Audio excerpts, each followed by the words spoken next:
Hello everyone, welcome to your weather update for October 10th, 2020.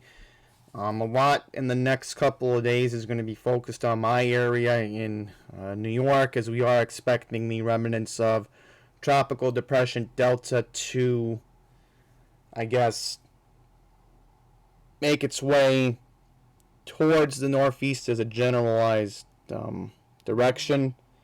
We are going to discuss what the models are suggesting, because the next 48 hours is going to be crucial. There is a chance that we may get a nor'easter out of this depression, which, hard to imagine I have to use the word nor'easter, but I will explain to you what a nor'easter is as we go along, because a lot of people are confused on what I was talking about yesterday, and I want to clarify, what it is, because nor'easters can happen any time of the year, and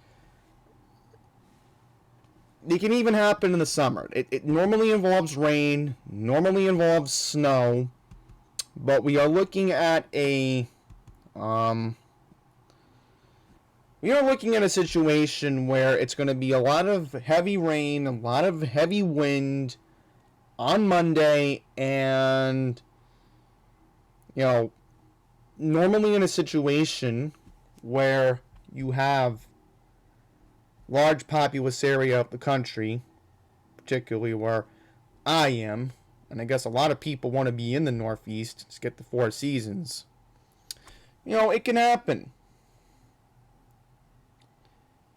I mean, it can be in the ocean, but this is a type of nor'easter where remnants of a tropical system combine, and you have the winds involved. That's what makes it. I mean, I'll explain what a normal nor'easter is, how it forms, but I'm going to explain to you why you should not let your guard down with the wind, because I'm even going to show you windy.com today, just to show you that they are claiming that there could be gusts near 40 miles an hour, and if it's above 35, that is a nor'easter right there. I know for sure once you get a storm that's above 35, you're looking at that situation in this case. So I just want to pull up the wind gust. I'm doing it on a separate tab. You're looking at my radar, of course, while I'm doing the voiceover, and you're looking where the current location of Tropical Depression Delta is right now, as I am just doing some work behind the scenes. So I want to go to Sunday night. Yeah, get an idea of what's going on, because I'm already seeing wind gusts to 20 miles an hour on Sunday. Okay, so let's just get into where Delta is right now. You're seeing it right here. This is Delta. Currently, the bands of rain are in Mississippi. There's a couple bands that are in Tennessee today. That's what the radar's trying to pick it up, I guess. And this, of course, refreshes every few seconds, of course. So, I'm noticing the clouds are already coming in. They were a day early.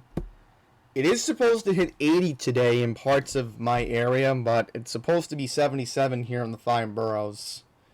And come to think of it, I gotta open a window, because it's already getting hot in here.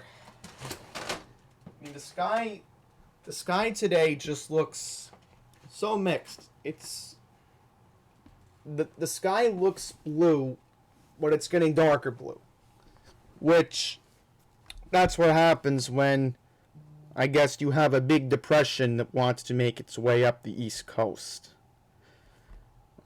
Just one last thing I want to look up, because I didn't have a way to get information for you.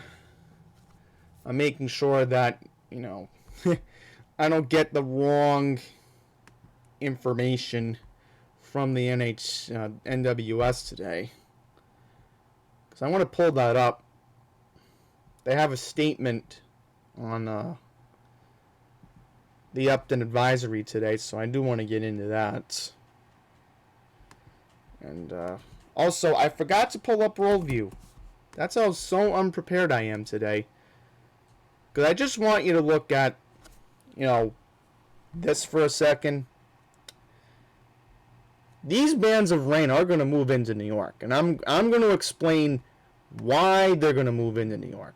I want to make you understand why they're going to be in New York, because a lot of people may get confused and say, "Oh, it's no big deal. We always get this all the time." Well, that's why I'm trying to load up Worldview. That's why I want you to understand that this is serious. I don't want your guard to be let down. Okay? Is what I'm saying. Your guard can be let down and you think everything is fine. No. Not after what happened with Isaias. You cannot let your guard down. That's why I think a lot of people just get confused. I want to have my proper outro.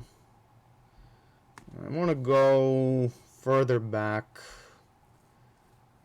Somewhere around 150 on the con, because I'm going to download it probably later offline to have it as a point of reference on what a Cat 3 looks like when it makes landfall. Yeah, there we go. I'm loading it up in the background. So, I want to transition into 4 colors, because I think that's important, since we are in that type of the year, I guess. I want to get into it. Okay, so this is the map from SmokyMountain.com, and what I'm going to do is fast forward the forecast a little bit. So we have partial leaves. Pine Power Ally was in New Jersey, and he had noticed at Doubletree State Park in Toms River the other day that they are changing. Parts of Suffolk County, Long Island, are also seeing leaves change, so that's good news. Normally, my trip to Massapequa Preserve would be after my birthday, where I like to take a look at the colors, get an idea of what the fall foliage is. But again, COVID-19 has canceled the trip this year, because a lot of people do walk in the preserve. In other years I have seen it. So let me go down and I will show you what the forecast looks like by the 19th. Now, if you're in New York City, the good news is we will be at our near peak a week from Monday. And let's see if we get to our peak by the 26th. Let's see. It looks like we are there on the 26th. It's getting redder. That's what we want. We want red. That's why I try to look for that red. Because that red means it's late October. That's a good sign. Love seeing the leaves change. It's the one thing I love about fall. When you get that cool, crisp air. I mean, yeah, I'm not a big fan of, temperatures below 40 degrees, but especially when the wind makes it miserable. But definitely by, and what date is this? It looks like November 2nd, we would be past our peak already. So that's, that would mean if I get the word, I could start going, I normally would start going to the parks and looking to see if the leaves are changing. But again, COVID has ruined that. So hopefully next year I will try to do what I can, and hopefully some sense of normal comes back next year, I guess. And let's hope the tropics don't act up like this year. We don't want that. and the wildfires in California aren't as extreme. But one can hope. Okay, let's make a rant about California again. Decent news, they are down to 8,101 outages. But again, what is going on with SDG&E? You know, I don't get it. No outages in Imperial, per usual. But look at the numbers from SDG&E. What is going on in San Diego? I don't get it. Why do they have 552 outages in San Diego County? I don't get it. You know, San Diego is supposed to be a very peaceful, calm place. You know, and I feel bad for all those residents who don't have power right now, you know. A couple of the beach houses, they don't even have power. Which, again, a lot of my friends know if I ever go back to the West Coast, the only city I want to go to is there. Because I don't want to go to LA. I mean, maybe for a couple days, but everybody knows my viewpoint on California. It's San Diego or bust for me. Alright, shameful on SCE, which is the main grid for LA. 2,747. There are a couple outages in the LA metro region. The good news is I checked Contra Costa offline just now. They're down to 6 outages, which is very good. I did speak to my friend Elliot on the phone. Martinez is holding up, which is good, I guess. Let me see what else is going on here. PG&E, 4,364. Once again, main cause of concern is these two counties, Sapa, which is 2,166. So they are quickly trying to restore, but slowly but surely. And then Trinity is having issues. So let's just take a look at the numbers. Because I'm not going to get into New York, but I did look at New York, and Albany County still has a bunch of outages still from what happened on Wednesday. And I'm afraid with the potential nor'easter coming on Monday, you know, there's a chance that there might be more outages in New York State. So that's the next problem right there. Okay, when we look at statewide, Louisiana has 539,757. Texas has 91,902. Mississippi has 59,842. New York has about 19,585, and California 8,101.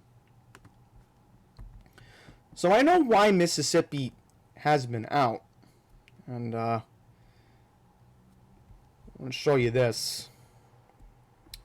Yeah, it's mostly the eastern half of Mississippi is out. Right here, here, here. Yeah, pretty much a decent amount of Mississippi is out. So that is alarming. Texas is a whole different story because, again, you have your inland Texas and then you have your coastal Texas. Inland, coastal. Inland, coastal. Remember that. Then you know your Texas very well. You got Orange County, 24,078. Jefferson County, 64,872. Hayden, 2,103. Newton, 3. Then you got Jasper, 9. That's kind of funny. Jasper. No. I'm thinking of another friend, Gasper, in Florida. I don't know. I was just randomly thinking that. In fact, hang on. I wanted to look up the Storm Prediction Center. I'll pull that up. One last thing in the background.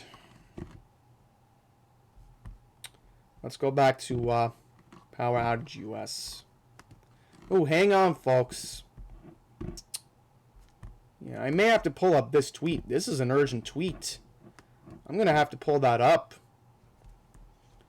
Hang on here. I will move this right here. So, Texas is seeing a lot. And then you got the hot spot. Bump, bump, bump. Louisiana.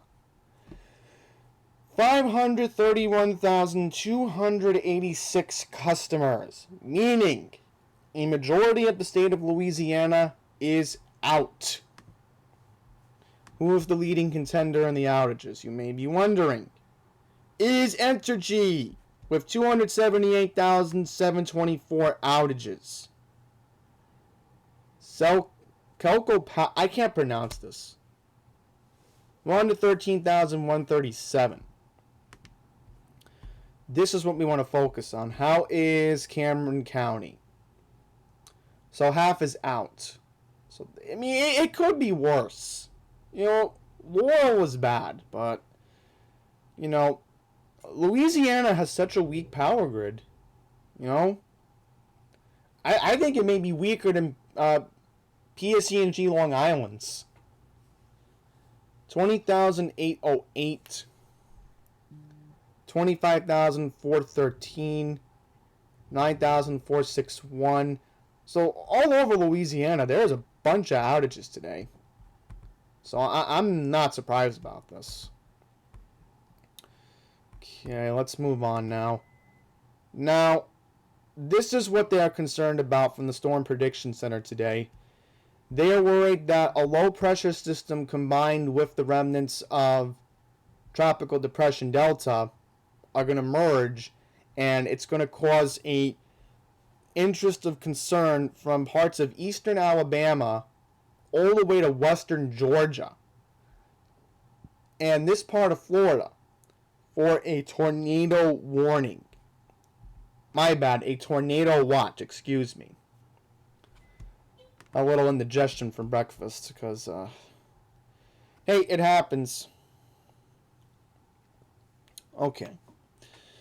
Let's get into our wildfire update. Sog Fire is still 95% contained.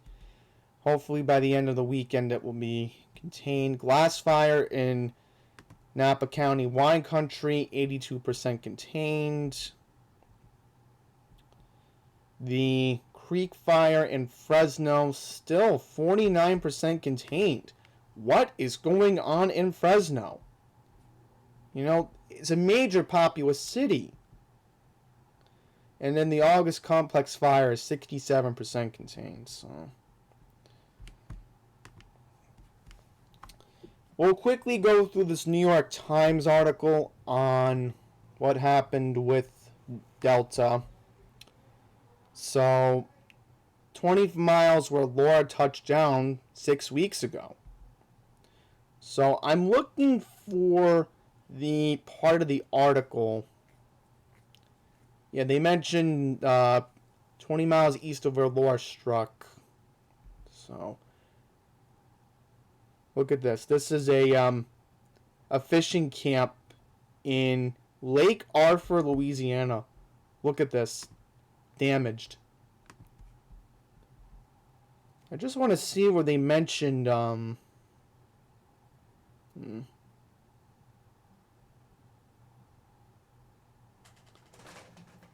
me see. Here we go. This is the part I was looking for. They were very specific in this article. Okay. Delta made landfall last night near Creole, Louisiana, an unincorporated community in Cameron Parish that had been virtually wiped out by Hurricane Laura. The intersection that had been constructed downtown with a gas station, restaurant, grocery store had been reduced to scattered rubber for Delta to hurl as projectiles. Delta had managed to deliver a staggering blow even before making landfall, as residents across the region were already exacerbated and exhausted by recurring storms that had been war devastation and tested the resolve of many to rebuild once again. So, obviously, with these hurricanes, people just don't want to stay in Acadiana. That area, you know, they don't want to be in Lafayette and they don't want to be in Lake Charles anymore. They're just saying, you know what? We're done. And I can't blame them. So, at least the good news is the New York Times was specific on where the storm made landfall. They did have a paragraph on there. Okay, let's look at our images. There is Tropical Depression Delta over the southeastern United States. And it's currently right now, as I showed you on my radar, over Tennessee. But this is what I wanted to show you. Now, even though there is suggestion of rain, it's not really raining. It's just a suggested idea of what the rain could look like. This is what I want to show you. Right here. Clouds. You're seeing this correctly. They're already creeping into the New York metro region. Now, clouds are popping up here on the NWS website. Comfortable dew point. However, humidity's going up. That's a suggestion that rain is coming. Really, NWS? I don't want to get into what Monday is. Please. Okay, so let's just take a look at their forecast. They're saying today it's supposed to be near 80, which today could possibly be the last 80-degree day in New York City this year, if we get lucky, which I'll have to check the chart later today from the observatory. But today could be the last chance New York City hits 80, which is very sad, but, you know, we'll have to wait until maybe May or June to get an 80-degree day back in New York. So, it's going to be a long winter. Alright, so, this is what I want to get into. Sunday night into Monday. This is Sunday night. Tomorrow night. We go into the late hours of Sunday evening. 80% chance of rain. Then we go to Monday. 90% chance of rain. Then we go to Monday night. Still raining. Showers likely 60% chance of rain on Tuesday. And let me just check the long range forecast. Okay. So we stay in the 70s this week. It's not that bad. But being a little bit greedy, I kind of want to see temperatures in the 50s. Because then you really know it's fall in New York. Because once it gets to the 50s, Halloween approaches. Typical New Yorker talking about typical New York Halloween weather. But, more rain by Friday, 40% chance. So Wednesday and Thursday are the days to be out.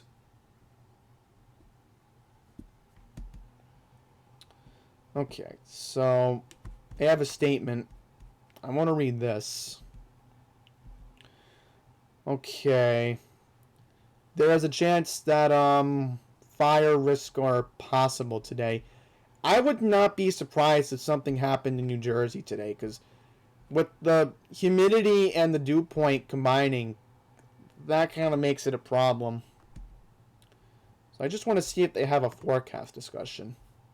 That's what I want, because normally when you hear NOAA Weather Radio, they always have a forecast discussion. Here is the latest forecast discussion. Yeah, they normally do it. Now again, Spectrum is being... My goodness, Spectrum. What is wrong with you? Let me just see if I can load up another tab. Nope, can't even load that up. Let me try something. Yep, not surprised this is happening to me. This is what you get with Spectrum, you know?